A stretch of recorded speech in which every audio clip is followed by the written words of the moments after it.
प्रधानमंत्री मन की बात अपनी पत्नी से नहीं कर पाए और किसानों से मन की बात क्या करेंगे। ये लोकतंत्र है, यहाँ तानाशाही नहीं है। लोकतंत्र है, भारतीय संविधान से देश चलता है। आप लोगों ने वोट देकर इन्हें इस लायक बनाया है। नहीं, चाय बेचने वाले लोग प्रधानमंत्री कहाँ बन सकते थे। कनाडा के प्रधानमंत्री ने चिट्ठी लिखी है, लेकिन बेशरम है ये लोग, इन्हें शर्म नहीं है। इनकी आंखों का पानी मर गया है, इसलिए अभी तक बिल वापस नहीं कर रहे हैं। किसान जाग गया है, मेरा मजदूर जाग गया है, असहाय, कमजोर, मजलूम, वंचित समाज का व्यक्ति जाग गया, इनको जवाब देगा। और मैं आज भी अपील कर रहा हूँ इनसे कि आज भी इनको अगर नशा उतर गया हो भांग और गांजे का, तो ये बिल वापस कर ले। इस समय मोदी और अमित शाह को नींद नहीं आ रही होगी।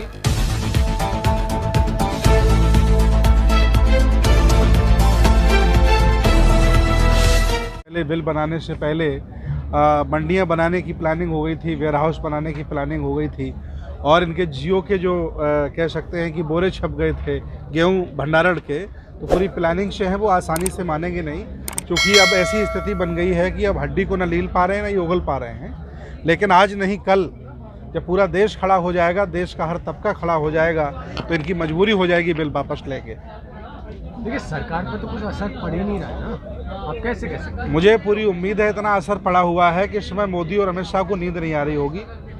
हो सकता है साथ में उनके मंत्री हो सकता है कि दवा खा के सो रहे होंगे। ऐसा नहीं है कि असर नहीं पड़ रहा है।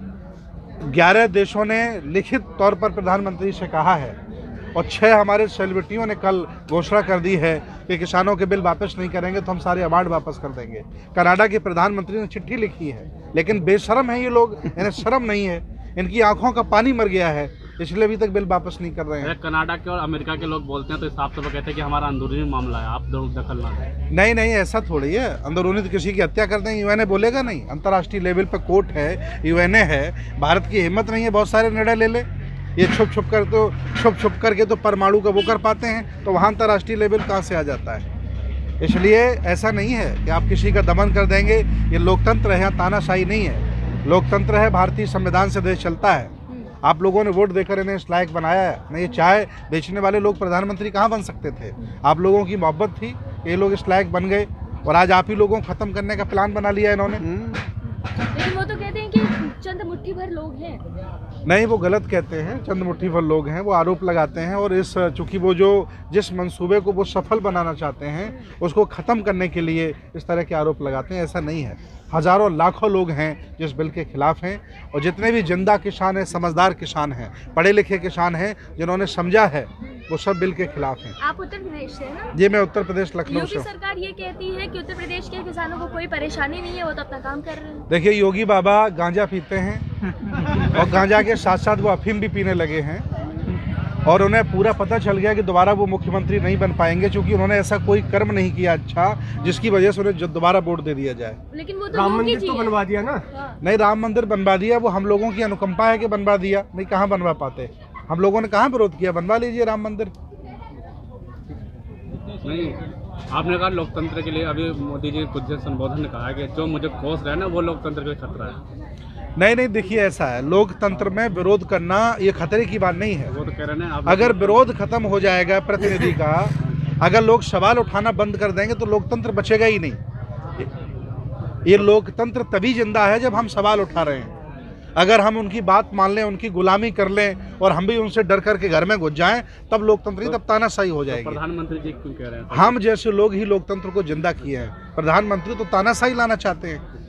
हाँ, संविधान को खत्म करने का मंसूबा है उनका। और किसान देश की जान है।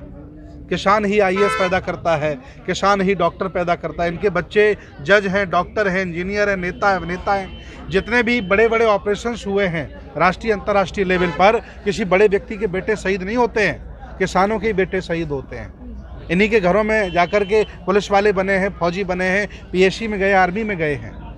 अगर वो तो मानते ही नहीं है कि असली किसान है। कोई नहीं मानेंगे तो हम लोग भी उनको मानना बंद कर देंगे धीरे धीरे, और वो हिम्मत उस तरह से वो न करें कि हम लोग ऐसे आसानी चले जाएंगे। आ गए हैं, अब जाने वाले नहीं हैं। घर से तार टूटे नहीं है, जुड़े हैं। आधे घर वाले लोग फसल उगाएंगे और आधे लोग आंदोलन चलाएंगे। ये चलने दीजिए 10-5 साल तक। हाँ।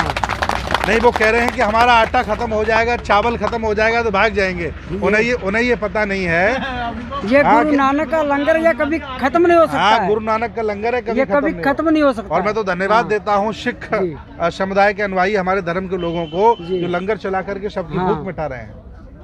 तो क्या लग रहा है, मैं आह्वान करता हूँ पंडित पुजारियों से भी जो मठों में बैठे हैं, जिन्होंने मोटी मोटी पेट निकाल रखी है, किसानों से दान दक्षिणा लेते हैं, ये भी आके चाय पिलाएं। कौन मना कर रहा है इनको? वो तो निकल ही नहीं रहे।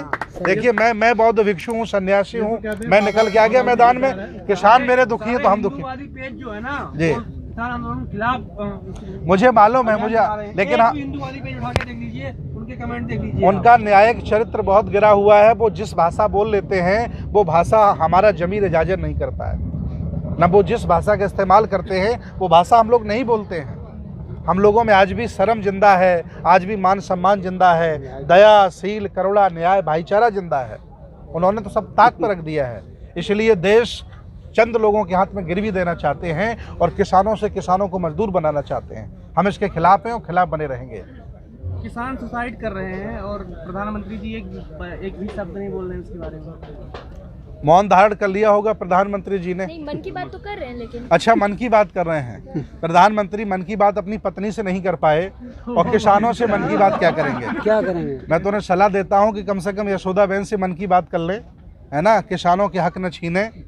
ये देश है, यहाँ जाने कितने राष्ट्रपति बने, जाने कितने प्रधानमंत्री बने, जाने कितने मुख्यमंत्री बने। ये लोकतंत्र है यहाँ और कोई स्थायी रहने वाला नहीं है। बुद्ध ने कहा है न कोई जवान रहेगा, न कोई गरीब रहेगा, न कोई अमीर रहेगा, सब कुछ बदलता रहता है।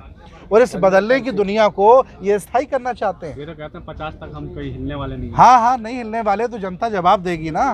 किसान जाग गया है, मेरा मजदूर जाग गया है, असहाय, कमजोर, मजलूम, वंचित समाज का व्यक्ति जाग गया, इनको जवाब देगा।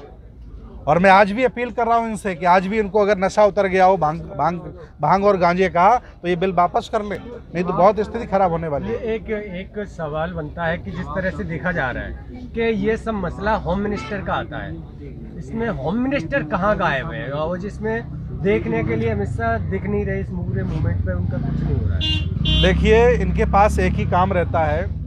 लगभग अभी 6 जगह चुनाव हुए हैं और ये कहीं भी रूलिंग पार्टी इनकी नहीं कंप्लीट हो पाई।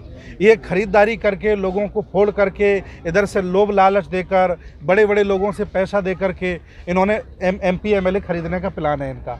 इसी तरह ये सरकार बना लेते हैं, है ना। कोई इन्हें चाहता भी नहीं है। उन्हें ये मालूम है कि आगे स्थिति खराब इतनी हो गई है कि आगे भी हमारी स्थिति खराब है अगर किसानों का बिल वापस नहीं किया।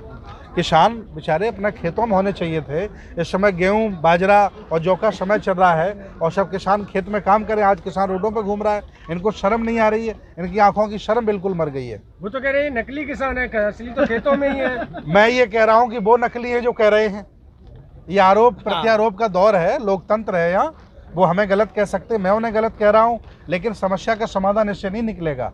बैठ करके बात करनी पड़ेगी। ये आज़ादी की लड़ाई नहीं लग रही सर? दूसरी मैं बिल्कुल मानता हूँ आज़ादी की लड़ाई है। अगर ये किसान हम लोग हार जाते, हिम्मत हार जाते हैं, तो किसानों के चेहरों की लाइट गायब हो जाएगी, इनके चेहरे की मुस्कुराहट गायब हो जाएगी। ये किसान नहीं मजदूर कहे जाएंगे। यही सरकार चाहती है कि किसान का जो रुतबा है, किसान का जो मान सम्मान है, किसान खेती करके भी अच्छा खाना खा लेता है, किसान खेती करके भी अच्छे घर में रह लेता है, ये मजदूर बनाना चाहते हैं। यही इनकी प्लानिंग है। सरकार बहुत मजबूत है, बिल वापस नहीं लेना चाह रही है। सरकार बिल वापस लेगी ऐसा हो ही नहीं सकता है। सामाजिक, राजनीतिक, धार्मिक, आर्थिक, नेता, अभिनेता, IAS, PCS, जज, सारे लोग, पत्रकार, सब किसानों के साथ खड़े हो जाएंगे। ये कहाँ जाएंगे? जब तक EVM रहेगी तब तक किसान कैसे जवाब देगा? EVM तो सेट कर रखी है इन लोगों ने। भाई बिल्कुल ठीक है। देखिए जब लोकतंत्र होता है तो जिसकी आवाज़ उठती है वही आवाज़ माननी चाहिए। देश में जाने कितने लोग ये कह रहे हैं कि हम EVM से चुनाव नहीं चाहते। अमेरिका कितना विकसित देश है। नरेंद्र मोदी उसको जिताने गए थे, ट्रंप को, और जियो बाइडेन जीत गए। देखिए वहाँ कितने दिनों में वोट खुले, है ना। वहाँ भी मत पत्र से वोट पड़ता है। तो ये भारत में भी हम चाहते हैं कि लोगों का संदेह है कि EVM से जीतता है, तो क्यों नहीं, अगर ये ईमानदार आदमी है, भले आदमी है और इनका दिल बढ़िया है और ये जीतने का मादा रखते हैं, तो क्यों नहीं EVM हटा देते? कराइए मत पत्र से वोट। क्यों भाई? ये डरे हुए लोग हैं इसीलिए तो नहीं कर रहे हैं।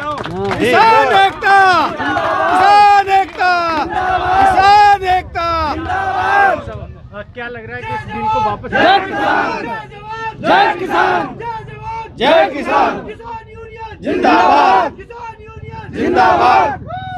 सरकार बिल वापस नहीं ले रही है, इसके पीछे की मंशा क्या है, कुछ साफ नजर आ रही है आपको? देखिए, मंशा उनकी बेईमानी की है, मंशा उनकी लूटने की है। मैं आपको बता दूं, जब से गुजरातियों ने देश पर कब्जा किया है, जितने भी बड़े बड़े आईएएस लेवल के पद हैं पूरी मिनिस्ट्री में, भारत सरकार में, सभी गुजराती आईएएस बैठे हैं। टॉप लेवल के जितने जहां हम कह सकते हैं कि धन वितरण का कार्य होता है, वहां सब आईएएस गुजराती बैठे हैं। बड़े लेवल पर जितने भी टॉप लेवल के अरब खरब के लेवल के जो ठेके हैं प्राइवेट, उन कंपनियों, गुजराती कंपनियों को दिया जा रहा है। तो एक छत्र का राज्य चल रहा है। न ये पंजाब देखना पसंद करते हैं, न उत्तर प्रदेश देखना, न मध्य, ये सिर्फ गुजराती अच्छे लग रहे हैं और ये गुजरातियों के हाथ में पूरा देश देना चाहते हैं। इनका एक सूत्री राज्य, ये बात हम लोग समझ चुके हैं। गुजराती भगाओ, गुजराती भगाओ। एक मेरा सवाल है कि दैनिक जागरण जैसे पेपर लिख रहे हैं कि भीड़ कम हो रही है और लोग यहाँ पर आ रहे हैं सिर्फ मेला देखने और परिवार के साथ यहाँ पर जो मिल रहा है इसलिए खाने पीने। देखिए, ये आरोप लगाया जा रहा है कि पत्रकार वह होता है जो निष्पक्ष खबर पहुंचाए, सरकार की और किसानों की। लेकिन ये आरोप लगाया जा रहा है कि कुछ पत्रकार हैं जिन्हें हम गोदी मीडिया कहते हैं। कुछ पत्रकार लोगों ने शब्द दिए, हम तो जानते भी नहीं थे, जो किसानों की कम सरकार की ज़्यादा वकालत करते हैं। उन किसानों ने भी अपना ज़मीर बेच दिया है। भाई, जो पढ़ाई आपने की है, कम से कम सही खबर पहुंचाना, निष्पक्ष पत्रकारिता करना, उसका भी इन्होंने गला घोंट दिया। तो इन अखबारों से हम कहते हैं कि तुम्हें शर्म आनी चाहिए कि जो मूल स्वभाव है तुम्हारा निष्पक्ष था, उसका गला ना घोटिए, कम से कम सही बात करते रहिएगा, तब वो पत्रकारिता होती है।